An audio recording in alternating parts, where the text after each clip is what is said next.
Hi, beautiful souls. Welcome back to this Astrology, Human Design, and Gene Keys channel with me today, Tan, again. And today we're going to be doing our transmission of Gene Key 45 or Human Design Gate 45. And if you're interested in getting a reading, whether that's astrology, human design, or Gene Keys from me or any of my sisters, then head over to my website, tanastrology.com, where me and my sisters are very much would gladly be your guides on your self-discovery journeys. So without further ado, we are going to be discussing Gene Key 45 today, and that is the zodiac sign of Gemini. And we're going to begin, of course, by doing a brief overview of this particular archetype, as we always do. Gene Key 45 spans the degrees of 17 degrees of Gemini to 22-37 degrees Gemini. And it moves from the shadow of dominance to the gift of synergy to the siddhi of communion, cosmic communion. The dream arc vision key bird is the Ibis. The life key animal is the buffalo, and the fear key underworld creature is the ant. In the codon ring, this gene key is located in the ring of prosperity, and it's associated with the amino acid cysteine. Not sure if I pronounced that correctly. In the 64 I Ching hexagrams, this hexagram is called gathering together. It's lake over earth. Water returns to serenity. We all drink together the vital nectar of life. Yes, drinking together. The programming partner of this archetype is Gene Key 45 and Human Design Gate. Is Gene Key 26 and Human Design Gate 26, which is the zodiac sign of Sagittarius. So I highly recommend that you also tune into the video for the programming partner as well, because the programming partner is at the opposite point of the zodiac wheel, and it offers a complementary opposite to this particular archetype. So it offers a balance to it. In Human Design, this gate is located in the throat center, and it connects to gate 21 in the will center, forming a channel called the channel of money or sustenance, moving from the shadow of ownership to the gift of sustenance to the siddhi of philanthropy. So now we're going to be looking at the nature archetype for this particular gene key in terms of the bird, the Ibis. So the Ibis is a bird that archaeologists have estimated that the oldest Ibis fossils have been around for 60 million years old. So maybe the secret to a long life is hidden within the Ibis after all.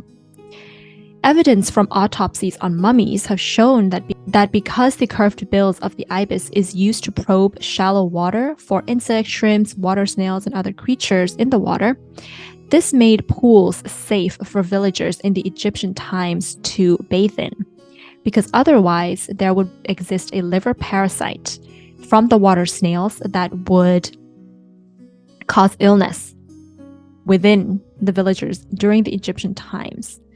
So the Ibis has been a friend, we can say, to human beings since the ancient Egyptians. In the nature of the Ibis, they often spend time in colonies of around 300 up to 10,000 Ibis members. Included in the group of these birds, included in the group of Ibis are other birds as well, like the spoonbills, the herons, etc. So the Ibis will often share space with any agreeable companions. They also hunt in groups.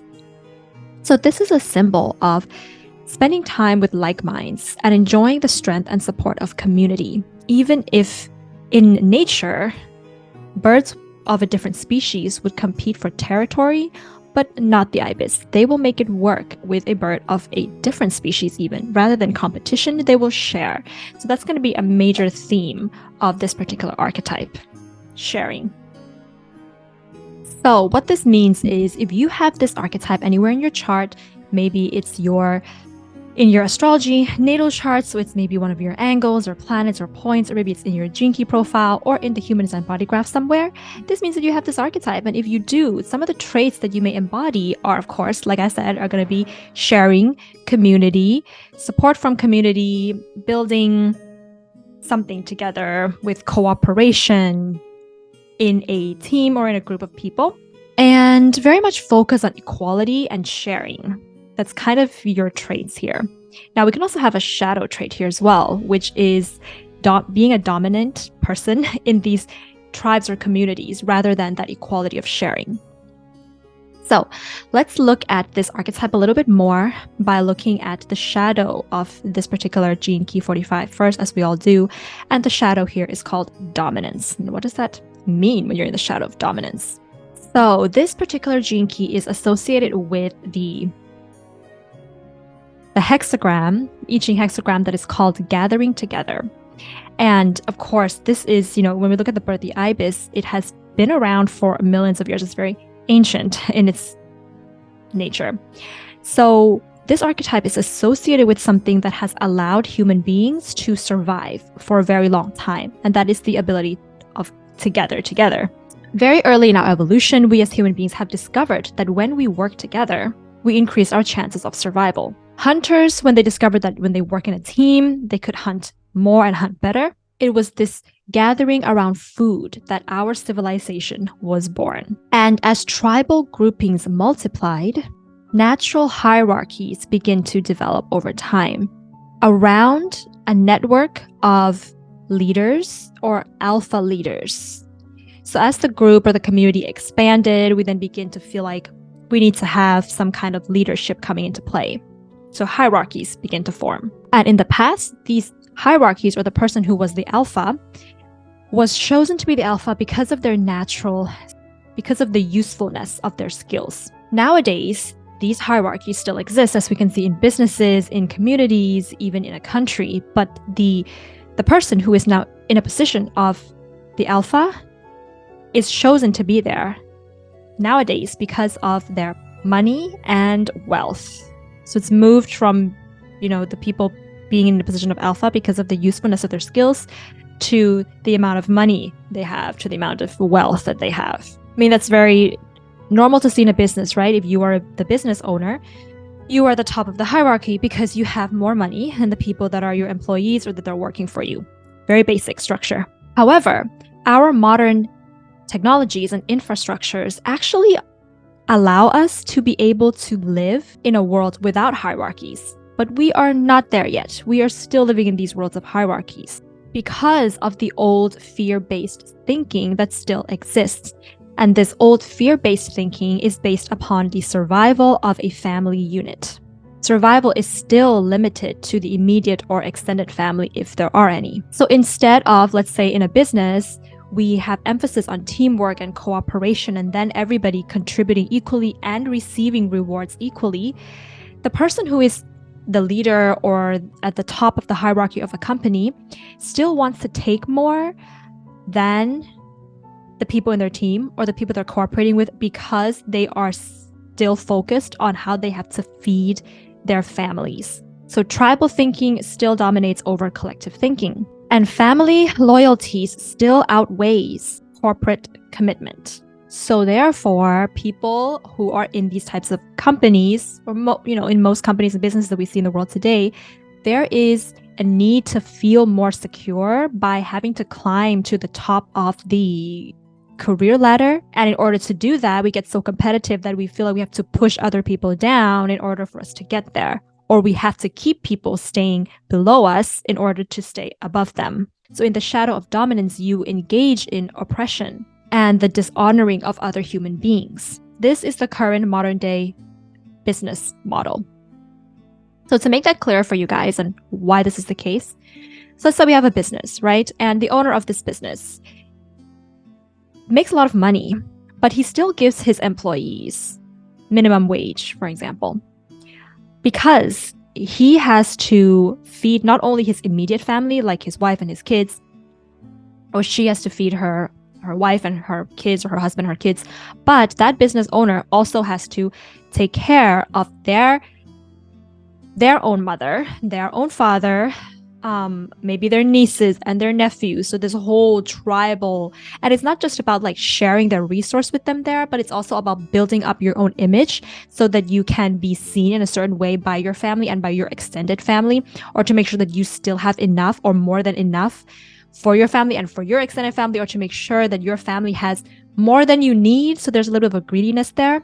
And also extending to your extended family as well. So you take more than what you actually need, not just for yourself, but also just for your own immediate family. And there is no equal sharing to other people in the business or in the company who are working just as hard as you and also need to feed their family. So it's interesting, this dynamic of, because we have this culture a lot, especially in Thailand, where I'm from, where children who have grown up and have a successful career, they still have to give money to their parents. This is a tribal cultural thing that still exists there in Thailand, which doesn't happen in a lot of other cultures, but it does happen in probably somewhere in Asia. There's a lot of that. So this is what I'm talking about here. And it's in the mindset of the parents as well, that when their kids are successful in their career and have made a lot of money, that they need to share, they need to give back because the parents have been raising them up. So it's this tie to the family that we can say is unhealthy for a business setting. And we'll see why this is important, and this model, if it could be changed, why it would be beneficial then to everybody in the long term. So in the repressive nature of dominance, so there's a repressive and a reactive nature. So you are going to have both of them. You're going to jump back between the repressive and the reactive. You don't have one without the other. So in the repressive nature of dominance, you are somebody who is timid. You bow your heads to the authorities. You allow your spirits to be dominated by those that you consider higher than yourself. You compromise your freedom for the sake of not rocking the boat. You feel like no good could ever come from resisting or challenging someone who is in a higher position. But we can also have the reactive shadow here, which is called pompous. Ooh, I've seen this a lot in Geminis, this pompous nature. And what this means is that you are very much obsessed with climbing up the hierarchy, or the hierarchy in your career and your business. And you take a lot of pride in that, not in a healthy way, by the way. And you also push others down so that you can rise up to that position. So you assume that position of power, and you do everything that you can to make sure that the people below you, your employees, for example, people that work under you, remain under you. And that is done through the control of money and resources. So in order to break the patterns of these systems, you have to take a stand and create a new model, a new structure that would work. And what does that structure look like? Let's have a look at the gift of synergy that will illustrate to you how we can transcend from this shadow of dominance. So yes, when we look at the gift of synergy, we are looking at a new structure of businesses, a new structure of companies that is no longer based on hierarchies, but is based on heterarchy instead. So we move from hierarchy to heterarchy. Heterarchy is a level of self-organization that can exist within a hierarchy, and probably already exists within several hierarchies as well. So the difference between a hierarchy and a heterarchy is that in a hierarchy, we have a flow of information and a flow of authority, and we can say command or decision-making that is vertical. In a heterarchy, the flow of information and authority and decision-making is horizontal. In a hierarchy, there needs to be an approval, of somebody up above before a decision could be made. But in a heterarchy, the decision-making and the responsibility is distributed equally amongst everyone in that particular system. This is an empowering process. This helps to empower not just individuals, but groups as well. Because if you are in that position, if you are in that hierarchical model, then if the decision-making is coming from just the top, then the people that are working in a lower position in the hierarchy, they never really feel empowered or taking responsibility, which leads to empowerment in whatever it is that they're doing. So they're always just kind of like in this sort of more submissive or weaker, quote, weaker position. And a hierarchical model can coexist in a hierarchical model, which means that we do have one owner of a business, but within that business, there are different departments. And in a particular department, there is a hierarchical way of working. There is democracy, there is decision-making that is made in the group where everybody is part of the decision-making and is taking responsibility, even though it is under a founder, we can say. And then in that department, there's very, very little interference from the person on top, from that founder of that business. That kind of made sense. And this is what makes that business extremely capable and responsible when the decision-making is coming from the collective. So we can also extend this type of hierarchical model to the world of business in general. So it's not just in one company, in one business anymore, but it extends to other businesses as well. Because right now we still have although we can have a hierarchical model within a business, but if one business and another business, if two businesses are still in a hierarchical model, which means that they feel like they still have to compete and push the other one down, then we don't have a sustaining hierarchical model. So a wholly hierarchical model, I'm saying this word a lot, hierarchical, means that businesses, even though they are of a similar, in a similar field of business, they still can cross-pollinate with each other. They can still exchange customers. Meaning that, let's say that you have two businesses, right? And one is trying to sell essential oils. The other one is also trying to sell essential oils. But you see, if the hierarchical model in these two businesses is really strong, people in both of these businesses will feel really capable. They will be able to bring out and empower themselves individually and as a group. And they will be able to say, although we are both making essential oils, we have our own strengths, something that you don't have. And that's not possible if that hierarchical model doesn't exist within these two essential oil companies in the first place. So once these two essential oil companies are really feeling capable and understand what their strengths are, they no longer have to compete for customers, because the moment that a customer comes, right? And let's say that the customer is like coming to essential oil company A, and the customer says, I want this kind of oil. That essential oil company A may be able to see that they don't have what could be best for that client, but maybe the essential oil company B has what's best for the client. So the essential oil company A says, I'm going to send you over to essential oil company B because they have what best meets your needs. And then B takes in that client. And maybe there's a new client that comes to B, and B's like, well, we don't really have what you need as much as A has. So we're going to send you over to A. So we cross-pollinate clients in this way. And then because the clients see this beautiful, harmonious, hierarchical relationship, they now like both A and B, and they want to benefit from both A and B. So this is a new and very fascinating model of businesses that hopefully we do see more in the world. And can you imagine this becoming a network, where there's many different essential oil companies that know what their strengths are and are able to share in that way? Or maybe this builds up into a network of like spiritual types of products that cross-pollinate. So when you're in this kind of hierarchical business exchange, there's always a risk that you have to give your authority away. But if the empowerment is made in the groups in this way, the rewards is phenomenal. Even though a business may initially seem to be sort of losing profit by interfacing with another business in this way, the synergy and the goodwill that moves through a human network in this way will increase exponentially. And in the long term, what you're creating is a sense of goodwill businesses, rather than profitable businesses. And what's going to end up happening is that you will feel synchronicities that will happen to you, and there will be a lot of word of mouth, especially from the clients, that will not feel this. Because subconsciously, when you're trying to steal clients, they feel like they're being sold or manipulated to buy something, even though they may be like buying into your products. They'll have that sense of not such a goodwill. But if you're really having that goodwill coming from your heart, your clients that are cross-pollinating between these different businesses are going to tell other people about it. They're going to become your salesmen in a sense. And that in the long term will bring the kind of profit that you're looking for. So we can say that it is much more efficient to move together in synergy rather than to waste energy in competition. The more that you diversify your resources and unite them with other businesses, the more successful and efficient you will become.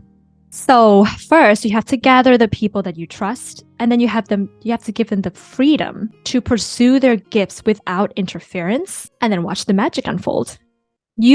Because this gene key is also associated with education.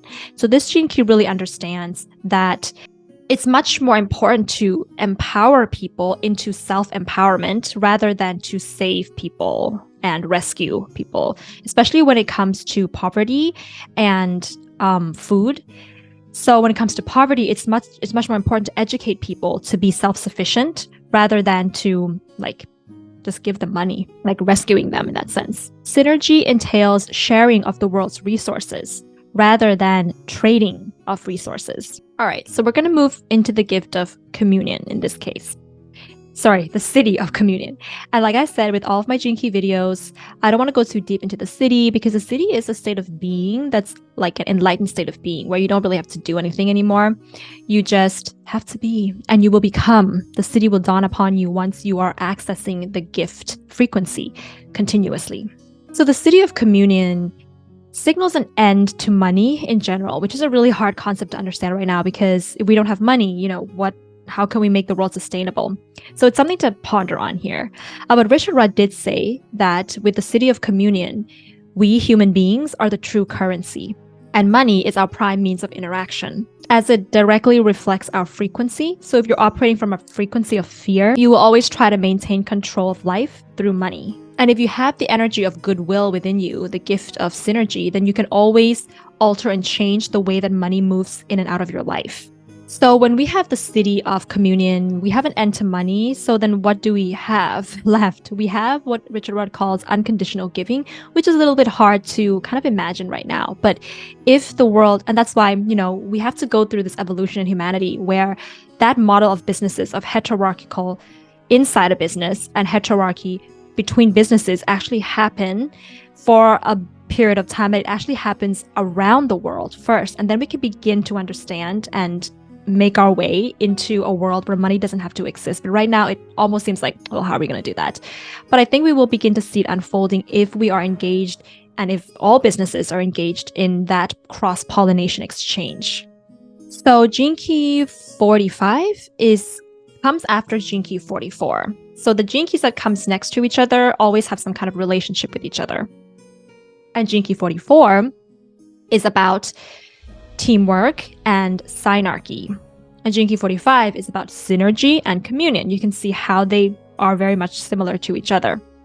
So communion here is very similar to synarchy in a sense that there is this ability to draw your soul fractal to you. And if you're not familiar with the concept of a soul fractal, I highly recommend that you do a bit of research on there because it is this idea that we have all come into this earth with where our soul is a part of a unit of souls that are of the same fractal. And this grouping of souls that are of the same fractal, there's many people in there.